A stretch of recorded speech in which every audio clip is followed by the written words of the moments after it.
welcome back, Guardians and other allied species. It is I, Jurio 11, Lore Keeper Extraordinaire, and my co-host, Salem of the Cabal. Hi everyone, I am Salem of the Ascendancy and Keitel's personal archivist of the Cabal Empire. Yes, and welcome back to the Destiny Lore Emissary Logs, where we discuss the science, culture, history of our universe. And today we are going over a more, what's the word? Modern topic, a more recent entry into our history books, specifically Premier Lume and the Barant Imperium. And we will note this episode as Lume and Doom. See what I did there? Anyways. Anyways. So funny, I forgot to laugh. Yeah. Anyways. Yes, this episode we will be discussing Lume, the Barant Imperium, and the more recent events that have occurred in our universe regarding the Barant Imperium. And we're going to get to those topics right now. So, let us start with Lume, because none of this really...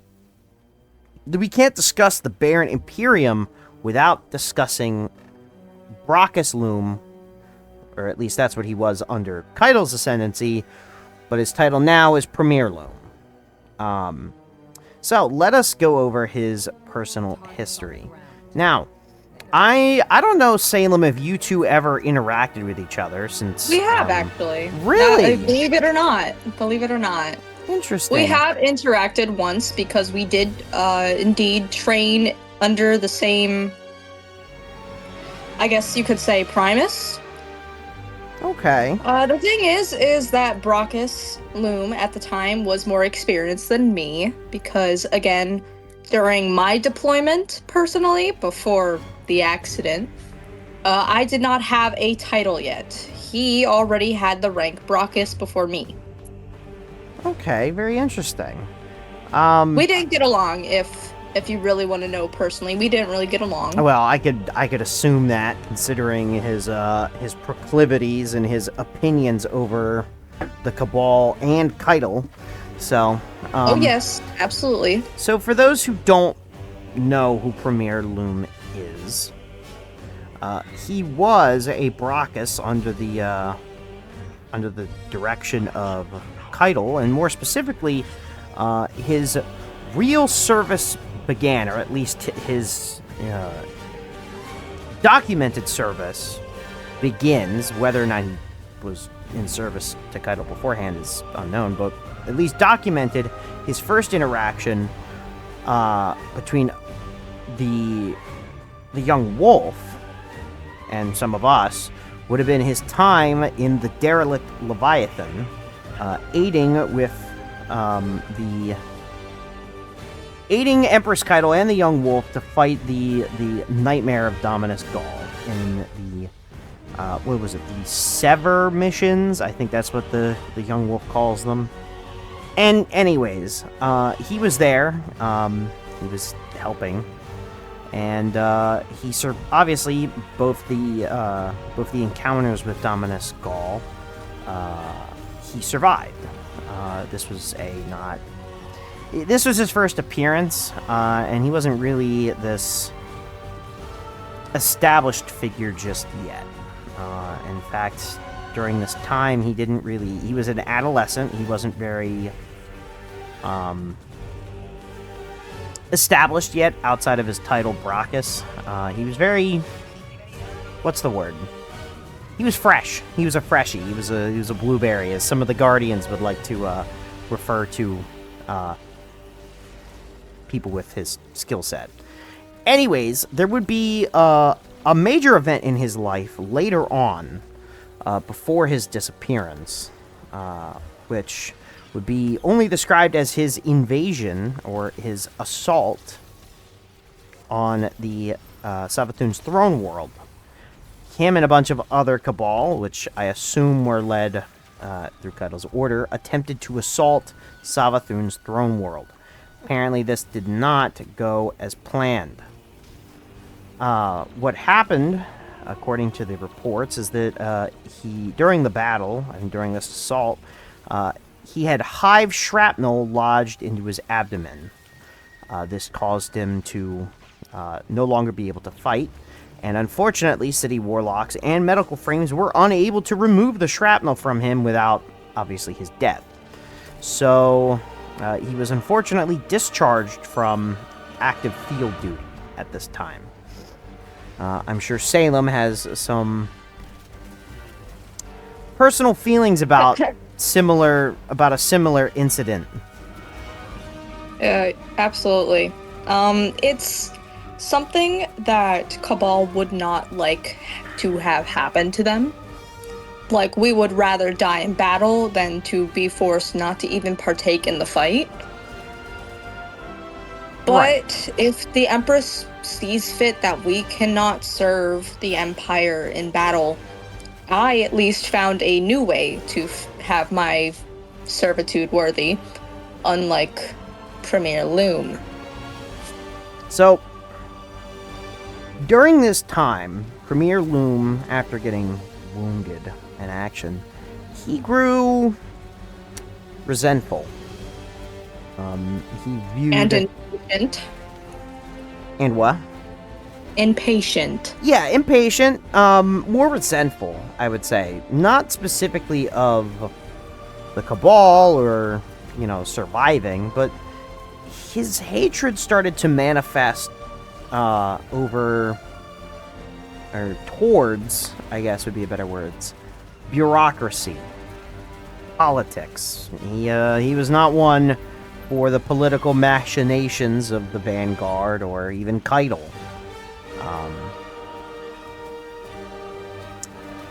He grew to dislike, it was around this time he started to dislike it. It hadn't fully formed yet until meeting with a certain someone.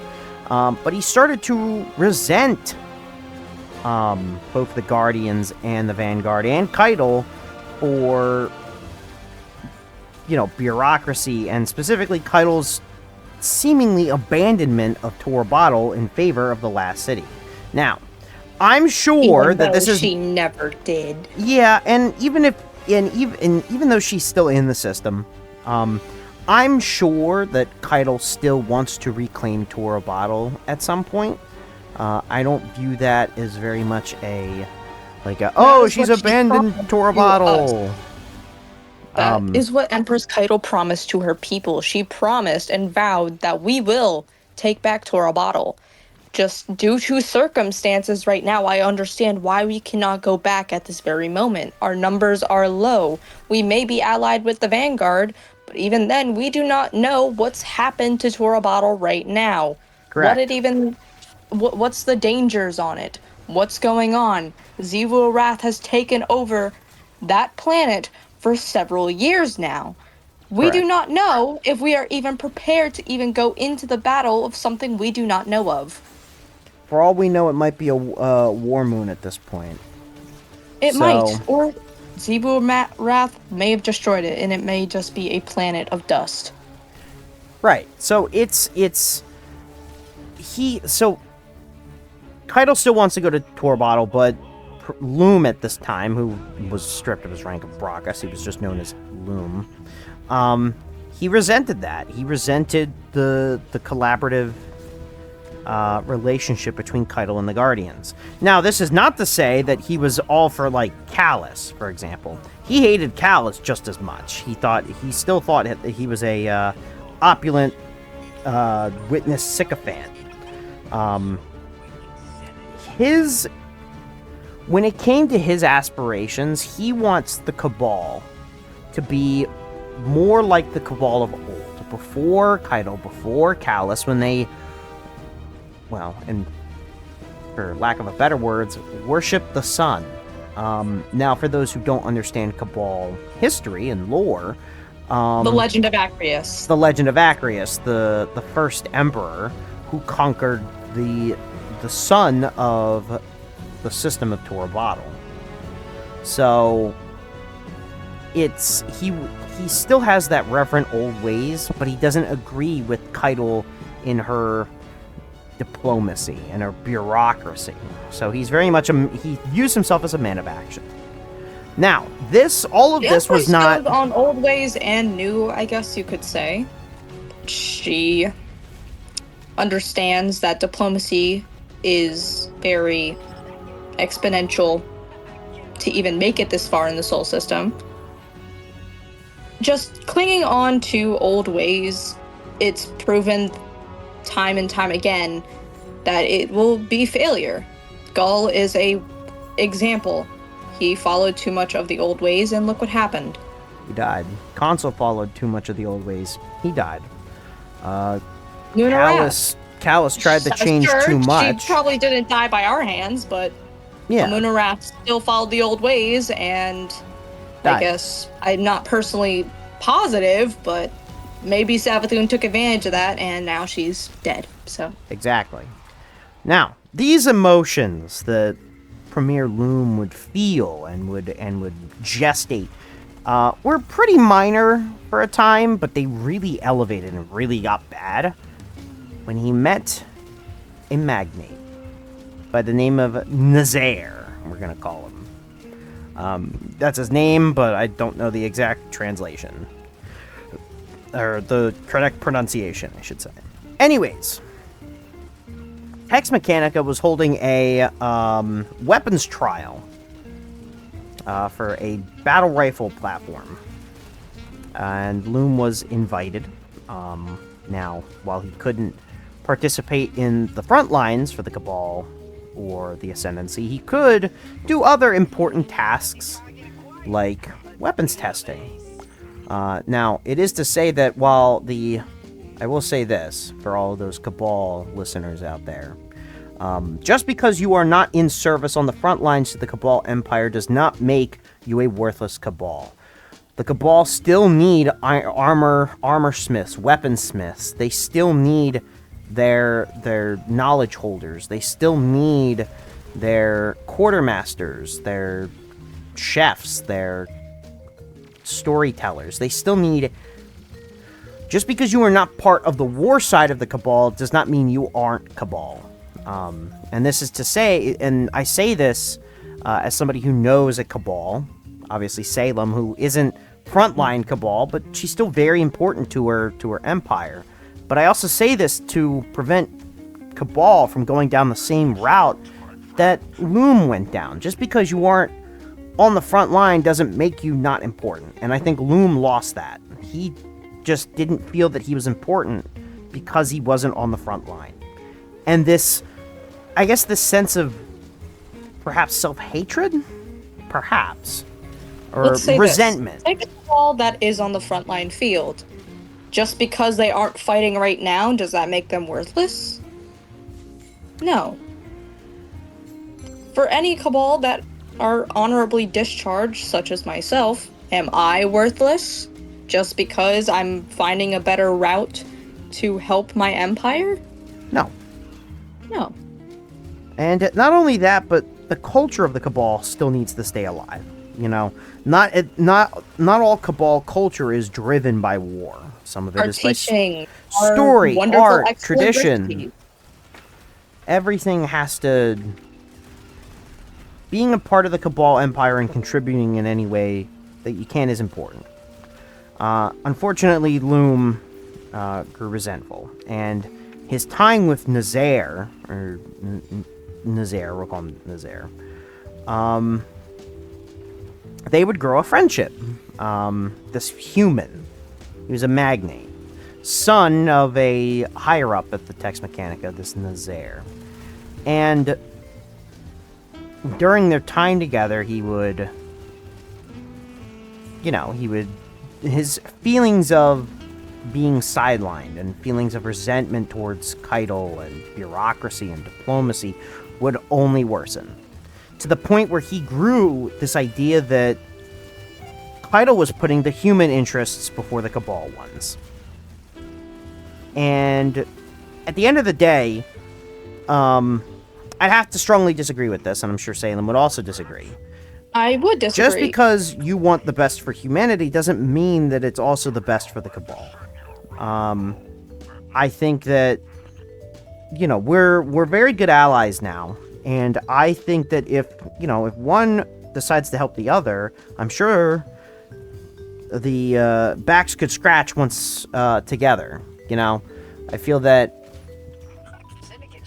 I'm sure that there is a plethora of Guardians who would love to help the Cabal retake Tor Bottle when the time comes. So I don't feel like the relationship between the Cabal and the Guardians is all for naught. Unfortunately, for a reminder, Empress Keitel, known throughout Cabal history, has known to be a very curious woman. She's obviously going to have curiosity about humanity. That doesn't mean that curiosity is going to overshadow her honor and her love for her people. We are important to her just as much as she is important to us. Right. No, and it's certainly very nice that we've established this connection with Keitel. I think it's beneficial for both humanity and the Cabal. Now, Lume didn't see it this way.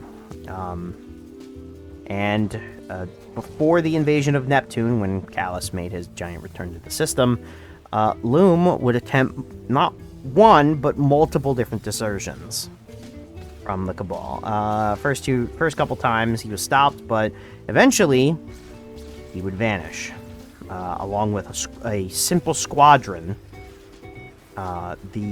This Nazaire character, who was now going under the name of Dredgen Bale. I'm sure you all know who Dredgen Bale is. That is Nazaire. And the other thing that he took with him after disappearing with Bale and a squadron was prototype Ascendancy technologies, weapon systems that were, still in the prototype stage, not really fleshed out.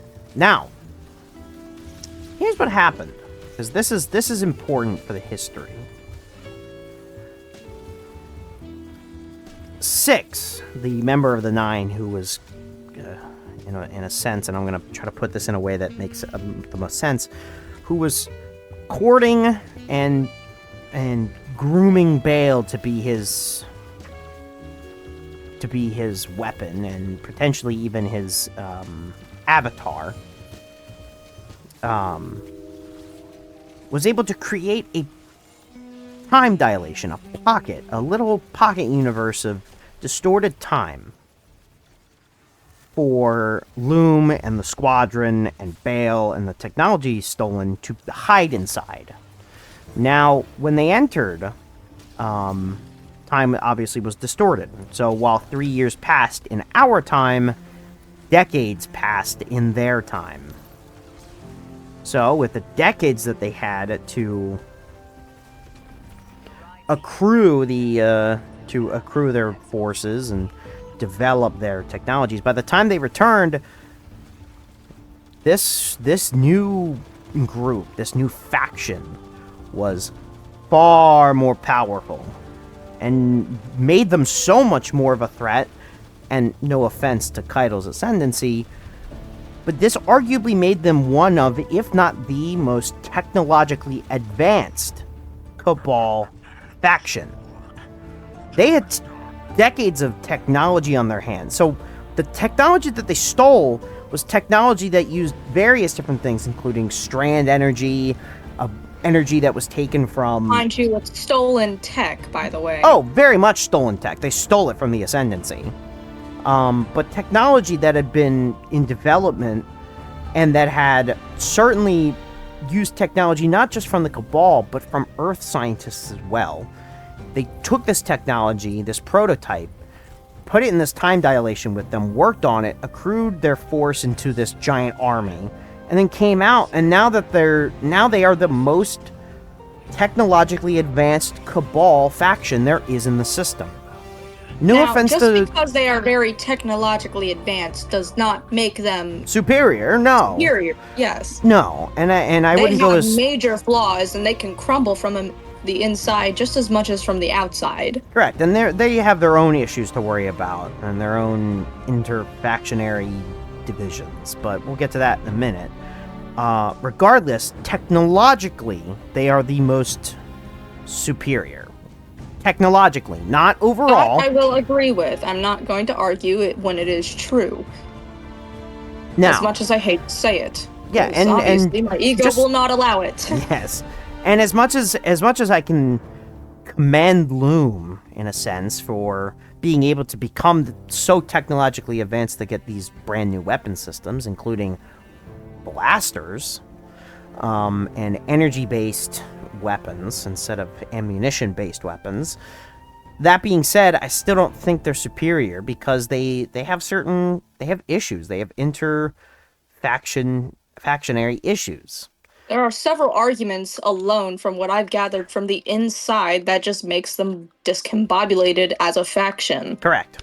And there's a couple different things. Bale and Lume in general are already causing the crumble. Like, the cracks are showing and there's no repairing. Correct. And the water is leaking out, guys. So let's go over the cracks. That's actually a really good segue. Let's go over the major cracks. So first, let's go over the smaller crack, as it were. There is a splinter faction amongst the Barant Imperium who is split off from the goals and the perspectives and the mindset of the Barant and Lume. And this splinter faction, is known as the Totality Division, led by a Rao? Was it? A scion named Rao. She is the current leader of the Totality Division, and this Totality Division, quite a fascinating group. They're one of the major factions that controls the lawless frontier. And while they are a subsect of the Barant Imperium, they do not follow their philosophies. In fact, Rao has stated to the Young Wolf and some of the other Guardians that despite the fact that they broke off from Keitel, they actually feel remorse and regret over abandoning Keitel. And while I'm sure Keitel is not happy with their abandonment of the Ascendancy, the fact that they're still willing to play ball makes it so that maybe they're a neutral force? Again, I would like to state that it is shown from a lore tab I saw that even when Rao was leaving the Empire, Empress Keitel still gave her the resources to leave peacefully. Going to show, even if you do leave the Ascendancy, Empress Keitel does have your support. Even if she doesn't like that you're leaving, you are still one of her people in her eyes, in a way. Correct. And they're just because they're they left doesn't mean they're on bad standing. Now, obviously, the Barant Imperium themselves are on bad standing, and I guess when the Totality Division was still part of them, maybe they were still in bad standing. But now that they separated themselves and established themselves as less of a military force and more of a crime syndicate, because let's be honest, Enforcer Rao and her group of the Totality Division are criminals. Quarrels with the Scion, but even I have to agree some of her moves as a crime syndicate is a little risky, and correct. Considering how the Totality Division, I guess in human terms, jumped Xur. Yeah, we're playing a risky ball game. I kind of gotta respect it. Right, and there's certainly the Guardians and the Young Wolf have some level of respect for the Totality Division, enough to work with them, despite the fact that their criminality. I mean, Rao went along and helped the Young Wolf against Bale and Lume, so honestly, correct. She's okay in my book. Yeah, and while I don't appreciate the criminality of the Totality Division, I'm glad that they're able to extend a kind hand to us when push comes to shove. I can't really comment on my own criminal background, but Exactly. And we're just going to breeze over that. Anyways, Freedom. so the other important note for the Totality Division, or I guess one of the technologies that is used by the Totality Division and the Barant Imperium, is a new vehicle known as the Behemoth, sometimes also known as the Behemoth Rex, or variation known Those as the things Behemoth hold a Rex. lot of firepower. They're giant walkers with energy blasters and other useful tools like a stasis.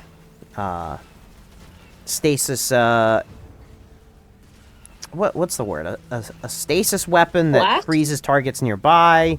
Yeah, stasis blast. That would be it. A stasis It's blast. kind of like in the form rockets. of a tight combustible grenade. You throw it, you wait a few seconds, and it can burst into a giant stasis surrounding, freezing whatever is in that surrounding. Correct. Various weaponry, but this technology is used by the Barant. And I'm sure the young wolf loves throwing Cabal drop pods at their enemies. Correct. Now, there's obviously you have the before we go into the other major split, we'll discuss some of the unique things about the Barant Imperium. Now, obviously, they have the your usual unique structuring for a Cabal faction. You have your war beasts, your scions, legionaries, incendiors, gladiators, centurions, colossi, but they have another title, one that's actually put above Colossus, it appears, known as a Praetorian. Now, these Praetorians are heavily weaponized, and seem to be the specialized units for the Cabal. They don't appear very often, but they are exceedingly specialized. Imagine if you were fighting a Colossus mixed with an Incineroar, but the thing just does not want to die. That's how Correct. it at least looks like. Correct. I've seen a lot of Guardians die from them, from what I've seen. They're heavy. They're very heavy hitting. And if you are not afraid of getting burned, then go for it, Guardians. Correct. They also pioneered a shielding system that's very unique to the Barant, though other species in the Flawless Frontier have used it, probably because they stole it. Now, this... The criminal syndicates we're talking about, of course they stole it. Now, despite this shielding, this type of shielding, which name eludes me, is unique in the sense that unlike other personal shielding that usually is powered by a certain element and can be destroyed when that element is used against that shielding for a more effective breaking, this one appears to be, what's the word? Advanced. It's not powered by any one element and can't be destroyed and can't be more easily destroyed by any one element. And in fact, not only this, but it's able to regenerate itself if not continuously attacked over time. I guess this is the advanced shielding that they generated. The other thing to note, and another interesting note for the Imperium, is that the Imperium don't actually have phalanxes.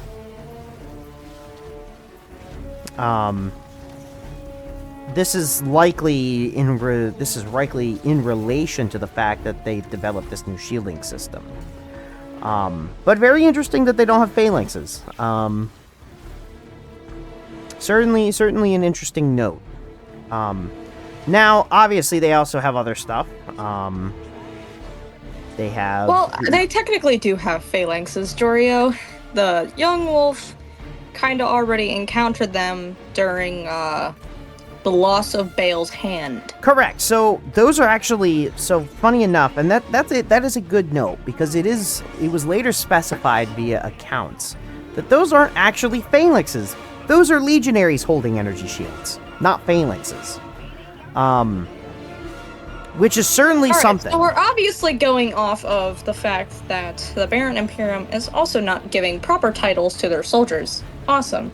Yes, no, and for the record, this appears to be the only time where these personal shields, these energy shields, have been seen used by the Barant Imperium, further cementing the fact that they don't actually have phalanxes among So the they don't ranks. believe in the line of defense. Well, I think when they developed that new armor system, that new energy shielding, I think they kind of just did away with the phalanxes, because they didn't really need them if they could give that shielding to all of their forces without the use of having to carry a shield. That can be right, but I guess I personally think it's an oversight. Hypothetically, Jorio, hypothetically, in the case of it was just those 4 legionaries holding the phalanx shields, maybe those are Dredge and Bale's personal guards? I mean, don't get me wrong, I've seen the Imperial guards for Empress Keitel, but I never really see them with shields. They normally just have their own weapons on them.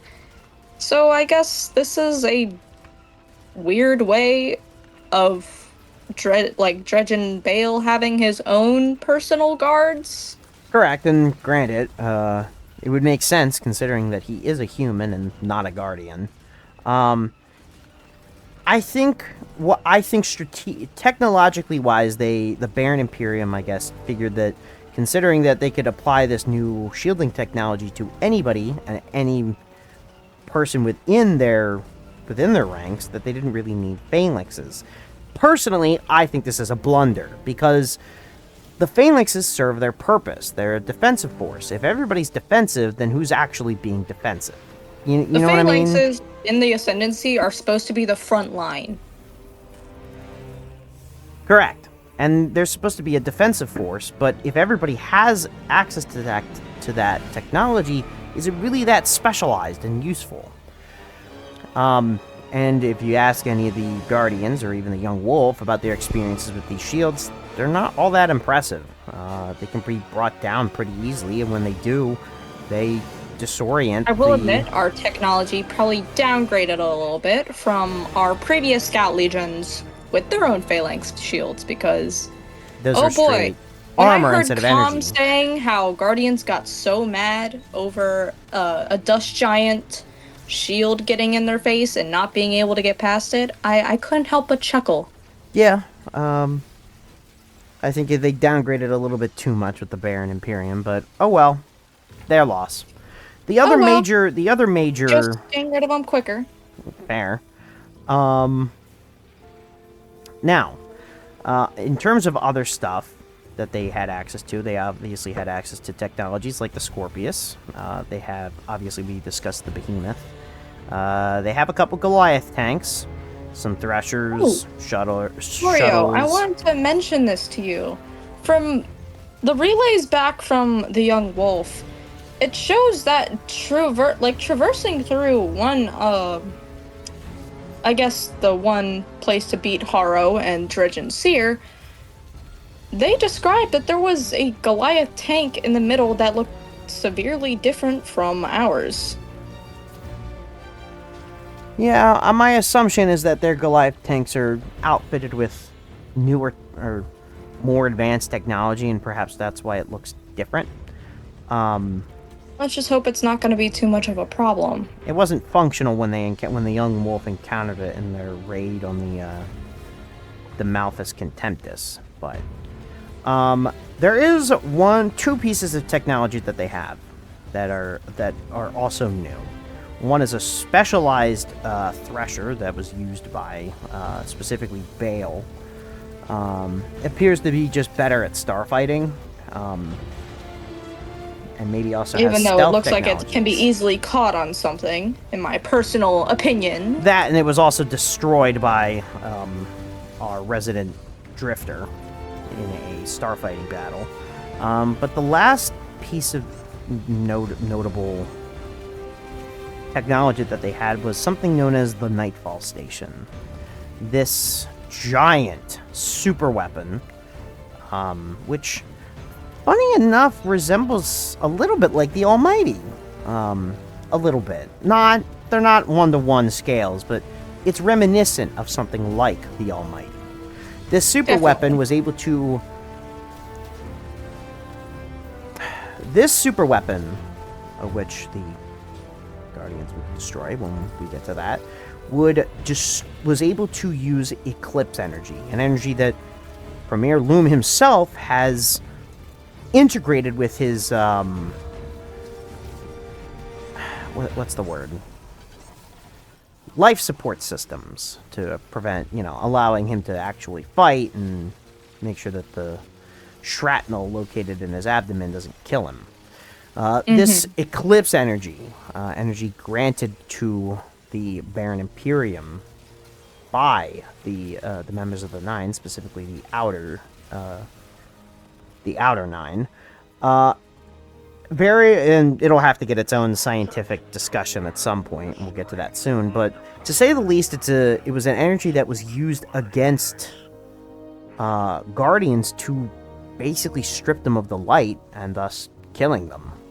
I would love to say my condolences severely to the Guardians' friends that were affected by this super weapon, especially Ido.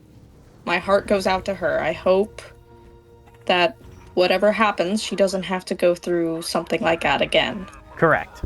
It was certainly I'm sure that a bunch of our psychologists and psychiatrists within the system would like to get a good... Jorio, I'm just glad you also were not caught in the crossfire. No, and funny enough, I was at Tharsis Outpost doing some research, but I was back in the city at the time of the attack, which was sobering, to say the least. Just terrible. Regardless, and I don't say that to skip over it, but we'll discuss the aftermath of that and what happened later. Regardless, we'll segue between the final splintering and why for the end, and we'll get to what happened. What? Okay. Just don't in worry. Case. Are we mentioning with the splintering at the end? Just so I don't say something between the Dredgens and the Barant. Yes, we will be discussing that. I will definitely have a mouthful to say about that. Correct. We'll save that for after we... I know we're jumping all over the place, but I think... after we discuss the events of the arrival of the Barant Imperium, and I do want to say that Bale and Lume right now are not exactly on the greatest of terms. Lume is trying, but Bale is off in his own la la land. Yes, and we'll get to that. Yeah, we'll get to that. That is the nicest way you could have possibly put it. He's in la la land. A little more mean. Correct, and he's in la la land. So. Let us go over the events of when the Barant Imperium arrived. So when they arrived, they were able to storm the Drifter's ship, kidnap him, lock him in stasis, as a kind of to present him to Bale. Obviously, the young wolf and their compatriots were able to storm. Oh yes, Bale, my dear Dredgen. Here, have this noble fucking sacrifice.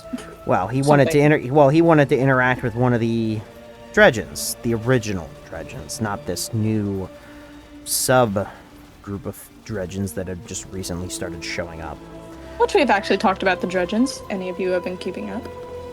Yes, we will. Yeah, and trust me, we'll get to them because they're gonna get their own little. They'll get their own log. But B, they will get discussed a little bit more in depth after we go over the events of the Young Wolf and their events after the destruction of the Nightfall Station.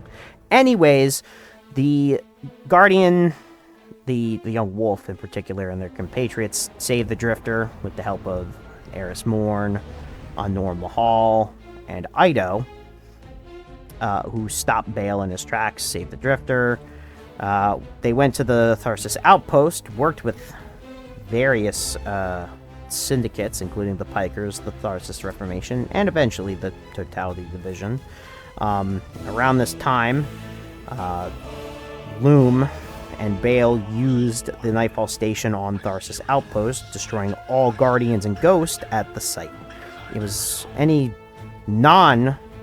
light associated beings, like just regular Elixni, Cabal, Vex, they were completely unaffected.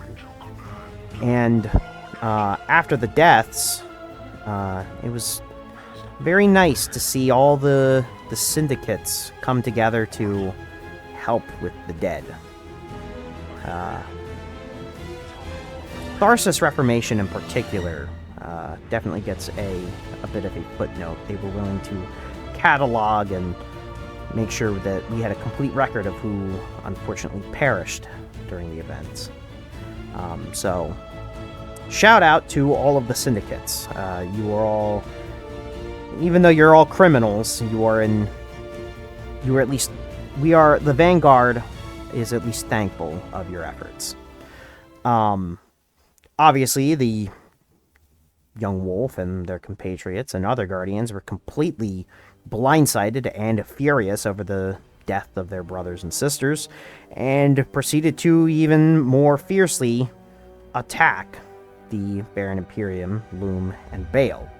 A plan was devised by our dear Drifter to con Bale, and with the help of the syndicates, specifically more so the Totality Division, they were able to trick Bale into meeting the Drifter, who immediately betrayed him. To which I don't understand why Bale didn't see coming. He's a Dredgen. Dredgens deal with betraying each other all the time. So a bit of blunder on his hand, I guess. Get it? Because he lost his hand. I want Bale dead so badly. Jorio, I don't think I want him dead. Yeah, trust me, I got my own gripes with the Dredgens. Trust me. I have my own personal gripes with the Dredgens. I can understand ego, but I cannot tolerate brattiness. Yeah, I mean, he is a brat who's kind of just gotten to egotistical Like I said, I can get past ego. I understand. I have one, a major one. But when it comes to brattiness, I cannot stand it. Right. Now, I'm getting sidetracked a little bit here. Sorry. Bale and Lume then aimed at the Nightfall Station at the last city. Obviously, the Young Wolf and their compatriots and the rest of our little group of heroes decided that wouldn't stand. So they boarded the Nightfall Station. Well, first, actually, they didn't board the Nightfall Station. They boarded Premier Lume's premier ship, his flagship. Specifically, what is the name? The Zagon Gloriosus. And they ended up fighting their way all the way to Premier Lume. Fought him in a battle. He lost and fled like a coward. And then from there, they were able to board the Nightfall Station, take out its main weapon system, flee the station. Bale and Lume thought firing the weapon system, despite the fact that it was inoperable at that time, was a good idea, and they blew up the Nightfall Station themselves. Bale and Lume are now both for all on the run. of New Lights and New Cabal joining into the fight. For us, Cabal, fleeing a fight is dishonorable. So Lume is packing dishonor over dishonor at this point. He is just packing up those points. He is certainly a coward of sorts. Jeez, I wonder who he reminds me of. Yes, cowardly. Anyways, those two are now on the run. The Barant Imperium are still active in the system. But their numbers are certainly starting to dwindle thanks to the help of the crime syndicates and the Young Wolf and the rest of the Guardians, who continue to fight them to this day. Now, just go to show, never pick a fight you can't win. Correct. Now, here's a problem. The regardless of whether or not be the Totality Division being double agents, or the Guardians now violently coming after them, they have another issue within their own ranks. Mainly the separation between the Dredgens and the Barant Imperium as a whole. Now, Bale... Now, Juria, would you like to describe what it means to really be a dredgen for Bale? So, the dredgens under the leadership of Bale are not like the dredgens that I know of. They are very different. The dredgens of old are guardians, through and through. They use, obviously, they once used light, now they use some darkness powers, but regardless, they embrace the use of darkness as a tool, not as a weapon, to use against the light. They use it as a tool to help the light and help humanity. But this faction of dredgens are certainly different, and I'm not going to go too into depth, because once again, the dredgens will get their own episode, but to put it in probably one sentence, I would say that this dredgen faction is A, not guardians, and B, way more obsessed with just snuffing out the light. Now this faction has members, this new dredgen faction has members of all different species. Humans, Cabal, heck, there's even a hive amongst their ranks, but once again, we'll get into that. Which is a problem in and of itself if you know who we are. Yes, the hive is a former light bearer from the reports, at least from what I've read. She destroyed her own ghost to join the dredgens. Now, the problem with the dredgens and the Barant Imperium goes like this. The Barant Imperium is more focused on restoring Cabal glory, and growing powerful enough to return to... I have to give it to them, they still honor who they are and still honor their ancestry, which is why I have my own quarrels with Apprentice Harrow.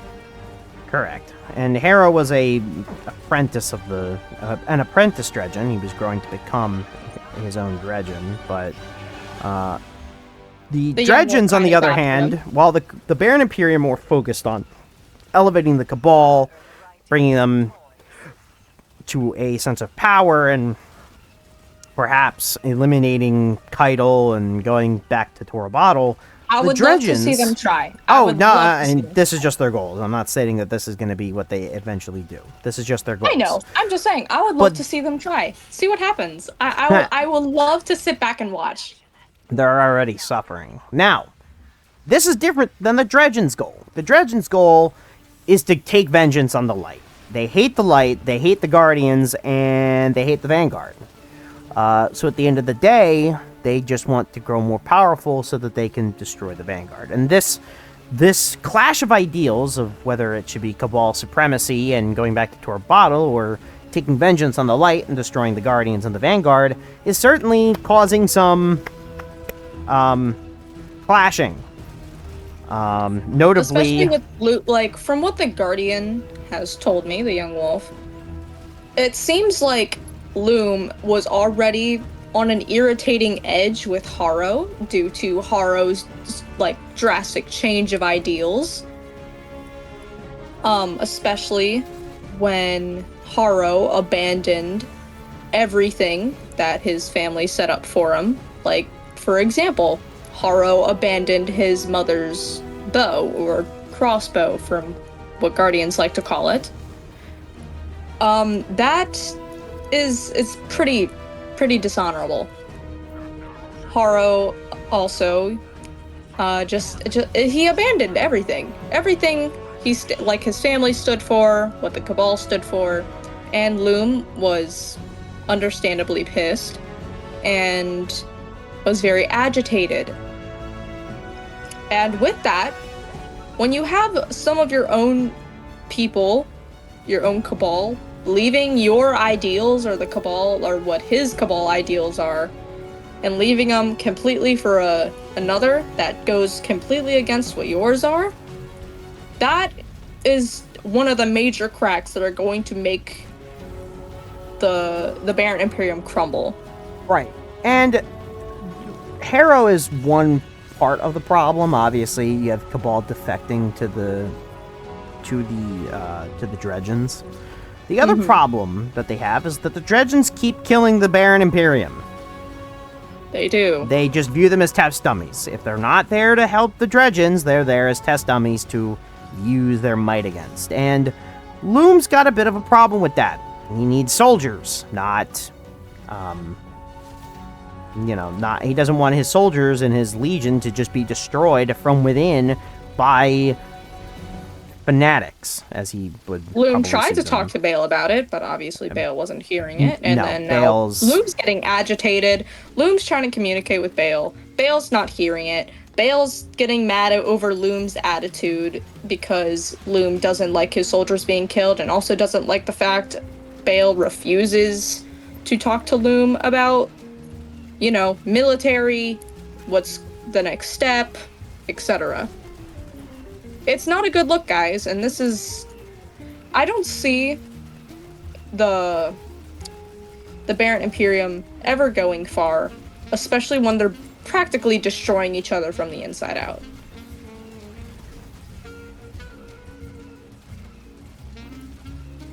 Right, and it's an issue that the Barant Imperium are certainly going to have to deal with. They're being torn apart from the inside. They have forces coming out from the outside that are destroying them. And I'm sure this is not going to bode well. Now, there have been reports that there have been reports, and these are only scouting reports and should be taken, obviously, with a grain, actually not even a grain, a pile of salt, that there could be that the Dredgens could be trying to gain access to some hive weaponry, but once again, these are just reports, and small ones at that. I can only imagine how that's going to go well with Premier Lume. Yeah, I don't know. I don't know how that's going to go. If Premier Lume truly wants to go on the exact old ideals, then obviously he's going to have the same ideals as Empress Keitel when it comes to the hive. Obviously, he wants to go back to Torobottle. Well, guess what? Guess who ruined Torobottle? The hive. So, Bale is already setting the alliance with the Barant Imperium up for failure if we're already using hive into the mix. Right. And it would certainly be a betrayal of Cabal ideals. Now, before we get to... we're going to discuss one more operation, because it does pertain to the Barant, and specifically the Barant and the Dredgens. After the Young Wolf had destroyed the Nightfall Station with their compatriots, they were tasked by Anor Mahal to stop a sect of the Barants, led by two Dredgens, or one Dredgen and his apprentice, from stealing praxic artifacts from a temple on Venus. Guardians were sent there. They destroyed they defended the temple from invading Barant Imperium, and then took one of the ships up to one of the flagships and ended up confronting Harrow himself. Obviously, the Young Wolves, being the Godslayers that they are, obviously took out Harrow quite swiftly and quite brutally before, using the transportation of the ship that was already set on course after they invaded the ship to gain access to Dredgen Seer. Now, Dredgen Seer is another human. Funny enough, a lot of people mistake him for a Guardian, but no, he is a human who gained access to Taken power. It is not specifically known how he gained this ability. What is known that he gained power, and he gained power from Taken energy to the point where people are people like to think that he's a Guardian because he uses a Stormcaller ability. Some people even think that Seer is a Scion, which I cannot disagree so much more in my life. Count the fingers on his hand. It's obvious, guys. Say that one more time. I'm sorry. So, some people want to say that Dredgen Seer is a scion. That cannot be further from the truth. No, his hands are wrong. You could look at his hands. He's got 5 fingers. Look at his hands, yeah, guys. He's got 5 fingers. Count the fingers. Count the fingers here. Let's count. He is very much a human who very much got access to taking a power. And he very much was a major threat after gaining this taken power, and rightfully so. The young wolf and their compatriots put him down as well. Now, after doing this, they killed one of the other major dredgens. It appears that all the other major dredgen, Bale, now only has apprentices, like Hera's compatriots and that Hive member. Now, will he gather more dredgens to his cause? Likely. Will they last very long? Likely not. No. Because here's the thing about the dredgens that you should know. A, the young wolf and their compatriots do not like dredgens. Specifically those who help Bale. But the other major note is that there's another guardian. A far more dangerous guardian when it comes... the man with the golden gun, the man who is notoriously known for hunting down rogue dredgens. I'm sure he is going to have a major word with Bale. And by word, I mean he's going to exchange gunfire. Fiery solar gunfire. Considering how many aliases Bale has gone under, it's going to be kind of like a wild goose chase. I don't believe so. Personal opinion. Because the man with the golden gun has also many aliases he can go under. So I think they're about matched. Who has the better alias at this point? Okay. I would put my money on the man with the golden gun. He has one alias that would certainly put him probably as the most... let's just say that... He has way more ties to the dredgens than people even believe.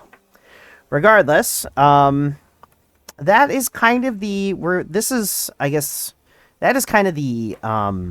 the major talks we want to do about Premier, Lume, and the Barant, because relatively they are new. They are a new faction in the system, so there's not going to be as much. Learning about them, and of course, I would like to say that Rao and her totality division, I did find it admirable how they managed to so easily disguise themselves within the Barant Imperium to help the young wolf.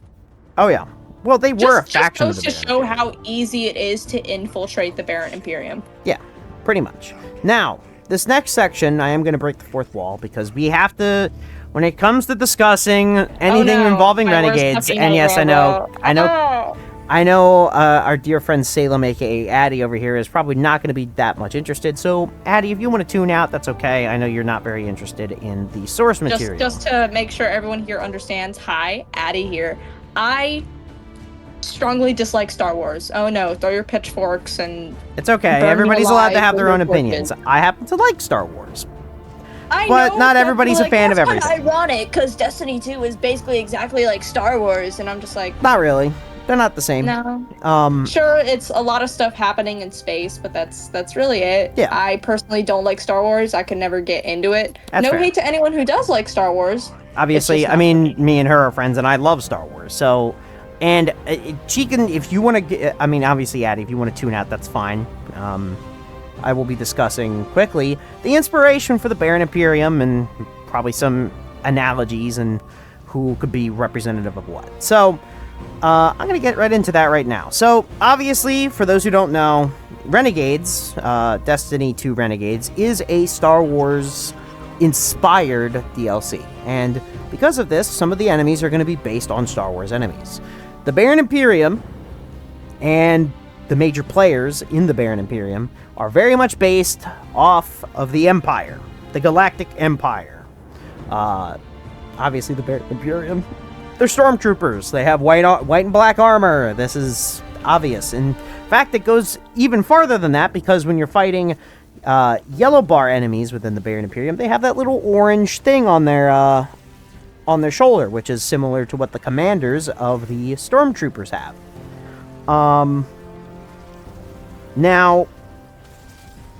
not everything of the Barant Imperium. Obviously, the Barant Imperium is a very nice collection, or a very nice meshing of still Cabal traditions and ideas and stuff, with some references and inspiration from the Galactic Empire. They are still Cabal at the end of the day. This is not just, the Empire ripped from Star Wars and placed right into the Destiny universe. They are still very much Cabal. They are still very much involved in the story, but it is nice to take note of what they are inspired by. I will go down the list of all the inspirations now. So, obviously, once again, the Barant Imperium major forces are based off of stormtroopers. When it comes to other forces, specifically within the Barant Imperium, there could be some, obviously, connections. Their brand new weapons are based off of the blaster weapons from that universe. When it comes to the Behemoth, they are based off of the I don't want to get this wrong, but I think it's the AT-AT Walkers? Let me look this up. AT-AT Walkers. No, not the AT-ATs. They are the Is it the ATTAs?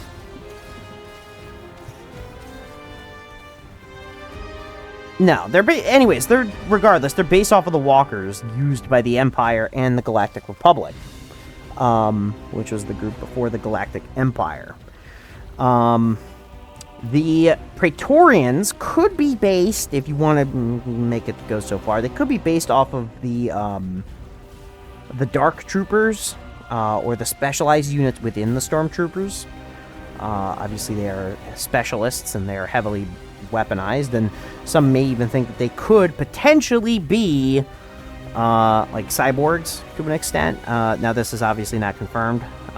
This is just speculation at best. But they are specialized, and that is reminiscent of the Dark Troopers. When it comes to the major players, Lume has... Well, okay, so let's start with the more obvious. So, Harrow and... Okay, so let's...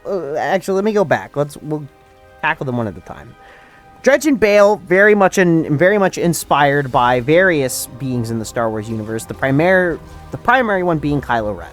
He does take aspects from other beings like Darth Revan, specifically in his appearance. He's got a little bit of Vader in him too, but I think it's mostly Kylo Ren. Regardless, I think he's a great character. I think Lume definitely takes inspiration from bits of Darth Vader. Obviously, he's got this mechanical... I want to give props to Premier Lume's voice actor, too. I know he is apparently a very popular voice actor from how excited the community got about it. Yes. I loved the direction for Lume as a character.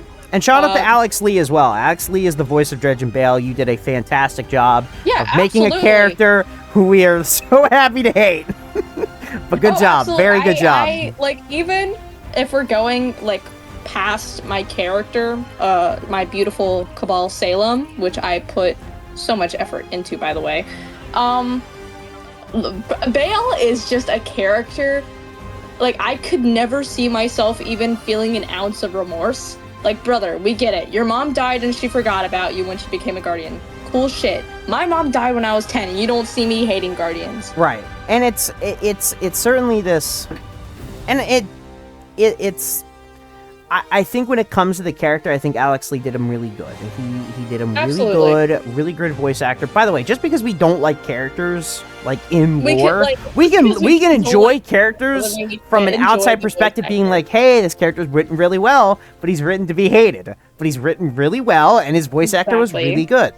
I love Bale from a sense that he's a really decently written character, and his voice actor, very impressive. He did a very good job.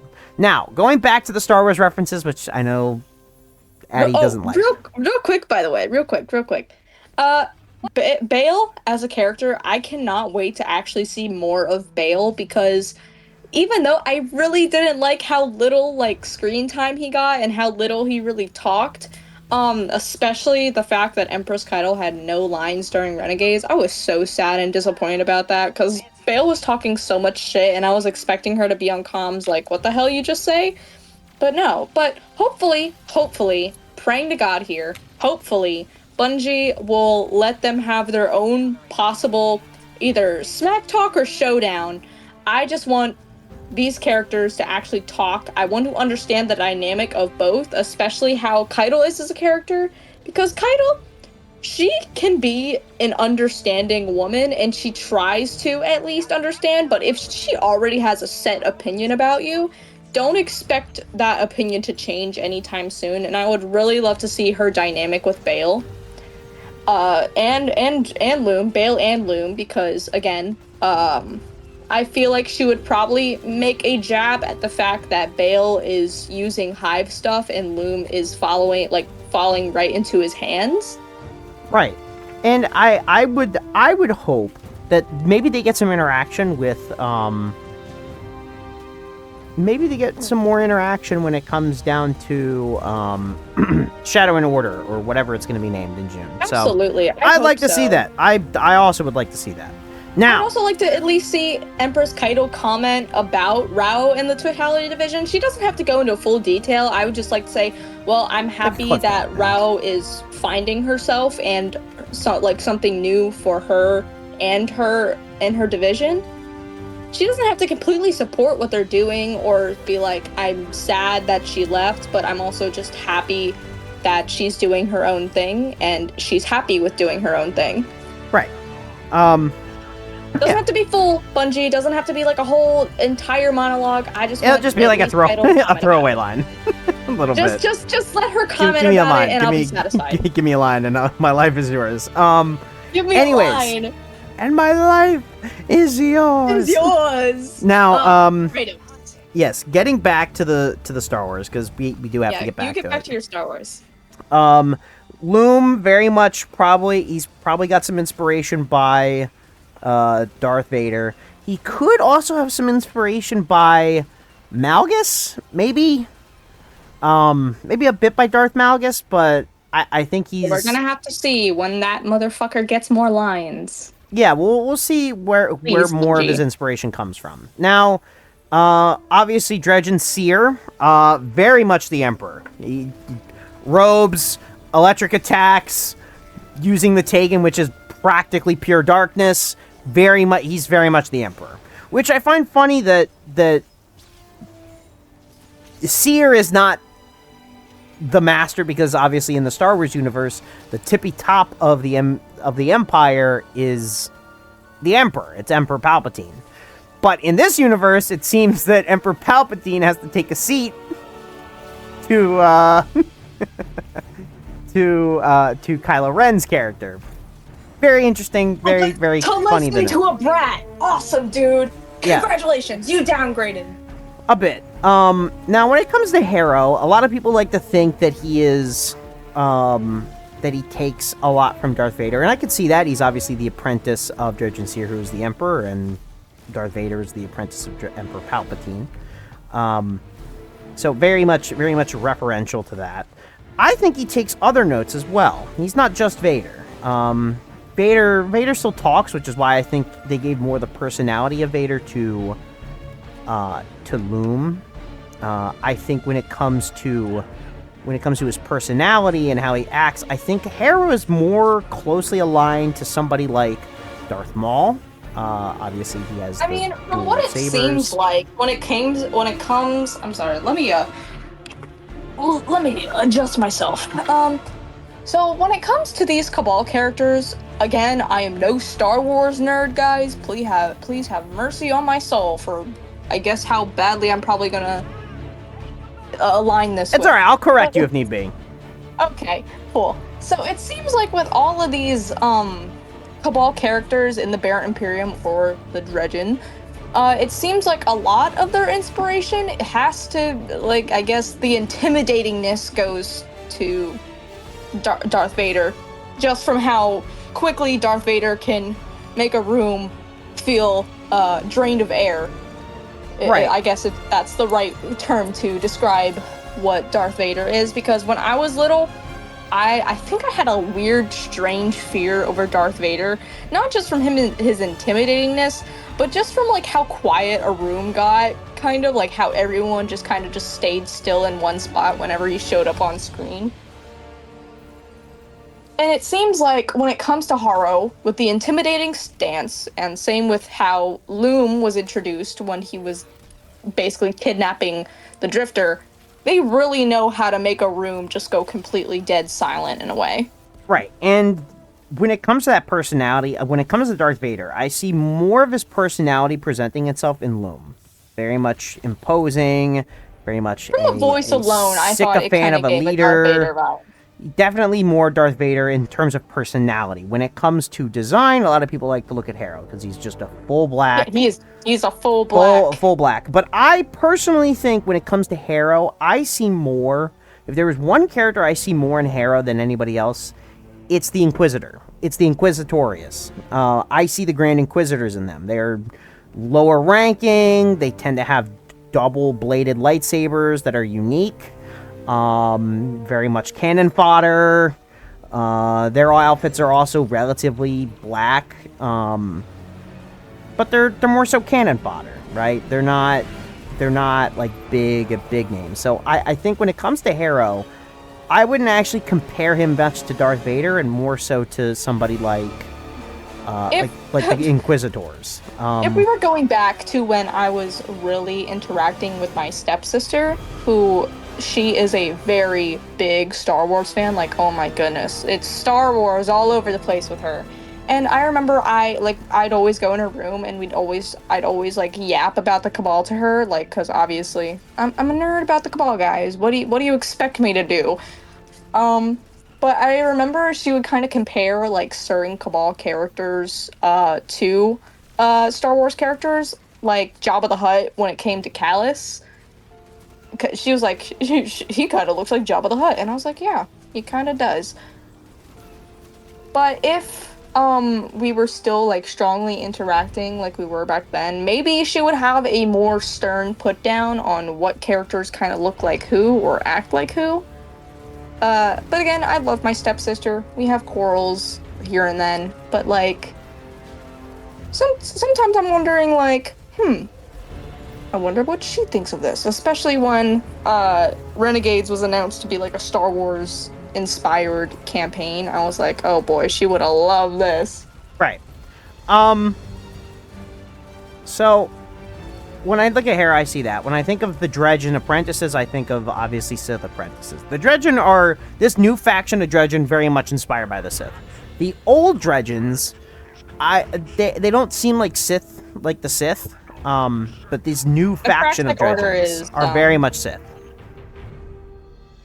I don't have any opinions about the Praxic Order because, again, I truly just don't really care. I'm sorry, guys. I try and be open-minded about everything in Destiny 2. I try. That's how I got really interested in Failsafe, Aramis. I got really invested into Ido. And a little bit, I'm just saying a little bit, I was a little bit invested in Mara Sov's lore. But again, I can only be into so much, yeah. Into so much, especially when literally the only thing that got me into Destiny was the Cabal, even though my brother was nagging me about it since I was 8. Cabal just called to me, and if I don't find any interest in it, I don't care. She doesn't put the effort in. Now, I'm a little bit more expansive. Don't get me wrong, I really do try during this podcast to be as open-minded as possible. I know. I learn about things, I try, but sometimes I'm just like, I'll kind of leave it up to Jorio here, because I truly just, I can't understand it if I'm not into it. If I'm not into it, I can't understand it, and I can't really talk about it, because at this point, I'm just talking out of my ass. Right, and that's okay. Now, where was I? Okay, I remember where I was. So obviously, you know, Kylo Ren, Darth Vader, Emperor Palpatine, the Inquisitors. When it pertains to the Nightfall Station, obviously, Death Star. That's just the Death Star. It's a Death Star that kind of looks like the Almighty a little bit.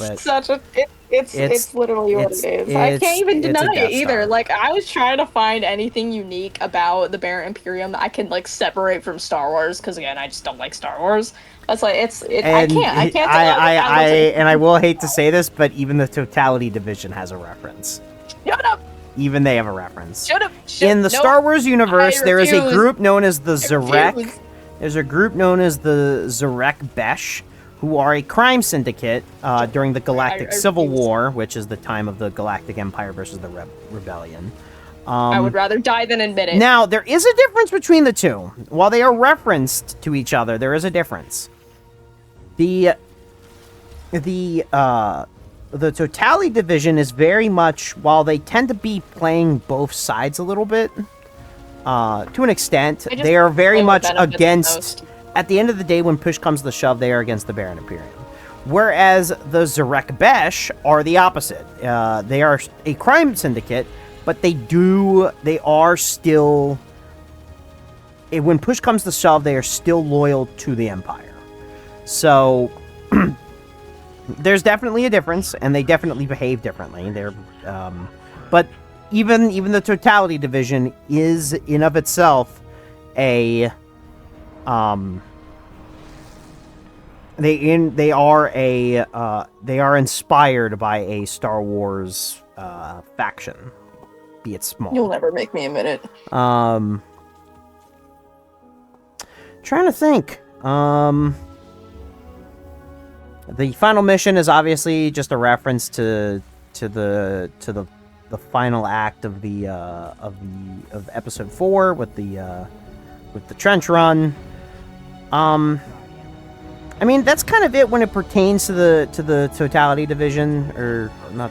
Well, I mean them too, but the Barant Imperium, very much Galactic Empire, very much monochrome. Very much like to stick to their whites, grays, and blacks. Their leaders are very much based off of either... mostly it's just Sith members of the Sith, which makes sense. But yeah, I mean, that's kind of it for the Star Wars references, and obviously when we talk about the Praxic Order at a later time, we'll talk about their references as well. And maybe the crime syndicates. Who's a fan of the Spider, by the way, congratulations. He made another appearance in the campaign. Yeah. Congratulations. He's supposed to be the fill-in for Jabba the Hutt. Anyways, we'll talk about. I guess we'll do little trivia notes. We kind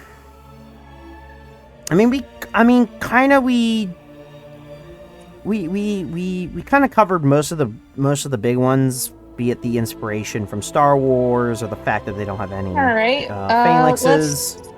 Let's go from a personal standpoint. Jorio, what are your personal opinions about these characters in Renegades? I like them. I think they're a cool faction. I love to see the fact that the Dredgens are getting more expansive as time has passed. I think that it'll be When was the last time the man with the golden gun was mentioned? So really, actually... the Forsaken era. Okay. That was like the last time he was mentioned, like no updates about him? Beyond Light. There was an incident during Beyond Light where he was referenced as well, but that was during some Trials lore, which is funny that he shows up in Trials lore of anything, but we'll get to that whole shabacle at some... Yeah, shabacle. Fun word. We'll get to that shabacle. Like, I know the Cabal really love the Iron Banner and they take part in it. I wonder if some of them think they're like so cocky that they want to take part in Trials. I think not, because I think Trials is a little bit... They don't really, like, from what I gather, they don't really, unlike regular Crucible and even Iron Banner, which are broadcasted to the city, I don't remember there ever being anywhere, and maybe I'm wrong, and please correct me if I'm wrong, but I don't think there's anywhere in the notes saying that Trials of Osiris matches are broadcasted. I think that's like very Guardian exclusive. Probably. Like a secret order or secret sect. But yes. I remember during the days of Iron Banner, though, when Cabal were like really hitting the Iron Banner as like experimental, either I would see so many Guardians get mad over being hit by a drop pod or just getting mowed down by a turret. I don't know by a why, Scorpius, but yeah. those are like that was like the funniest time of my life playing Destiny when that was happening. Right. I loved it. But going back to the Barant Imperium, I think they're a great faction. I know some people really didn't like the fact that they incorporated Star Wars. Now, I think I'd be more upset if But they just me. I know, I'm guilty. Hello. I know. I think if they had just ripped Star Wars, if they just put Darth Vader in the game, yeah, I'd be pretty upset because that just doesn't make any sense. Now, I think they were able to beautifully master and by they I mean Bungie, was able to beautifully take Destiny IP and weave in some of the themes and the inspiration from characters from Star Wars into their IP without breaking their own IP and making it just like another Fortnite, right? I think they did a masterful job. I like the Barant Imperium as a faction. I think they're really cool. I would love to see more on Lume before I actually give a solid opinion about him. Right, and by the way, I do not think that these characters are going away anytime soon. Well, I think they'll go away if Destiny ends up kicking the bucket, which I really hope doesn't happen, but I think if they keep, if they have a loyal fan base and they keep going on, I think Lume and definitely Bale are definitely going to have their stories expanded. I think Bale is at least going to stick around for the Fate Saga. I think Lume could also stay around for the Fate Saga, but I could also see him like expanding even more and going off and living. To interrupt, I do gotta get going. Right. Yeah, no, and yeah, that'll be it for the. No, that's okay. This was actually a really good episode. Anyways, thank you guys so much for watching. We do appreciate Truly, everybody. Guys, thank you so much. Yes, this means a lot to us. Yeah, and we appreciate everybody who shows up and listens and watches. We do love it, and we love it if you guys comments, notes, even some constructive criticism is also very welcome. If you so yeah, constructive criticism, not baseless criticism, constructive. Please don't be going in our comments being like, these guys sound unscripted. I mean, we are kind of unscripted, but that's kind of the point of the podcast. We have a rough outline, whatever. Anyways, if you can find me on TikTok, I have all my links there. Even the link to our YouTube channel is on my TikTok. So, again, thank you all. I really do gotta go though. Okay. And all right, you go. I'll finish it up. I think she left. She did leave. Okay. So I will do the rest. Anyways, she had to go. If you like the content that you just watched, please don't forget to follow, share it, all that good stuff. Obviously means the world to us. If you're watching this on YouTube, don't forget to check us out on Spotify. If you're on Spotify, don't forget to check us out on YouTube. The Destiny Lore Emissary Logs, that's where we can be found on both platforms. Once again, if you want to go find Addie, she is addie.h.art on TikTok and Twitch and Twitter. Very active on TikTok. If you want to find me, you can find me under Jurio11 Lorekeeper for my main Destiny account. If you want to go see my streaming account, that's JurioGaming00. I'm found on Kick, Twitter, Discord, TikTok, and yeah.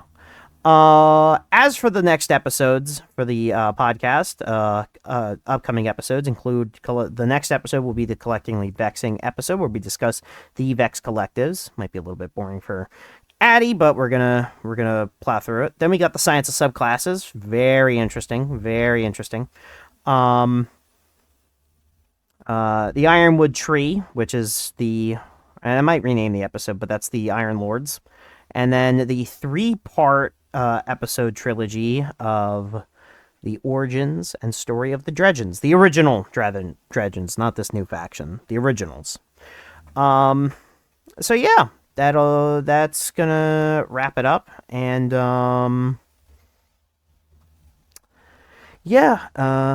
once again, thank you guys so much for watching, and I'm gonna try to do Addie's outro here.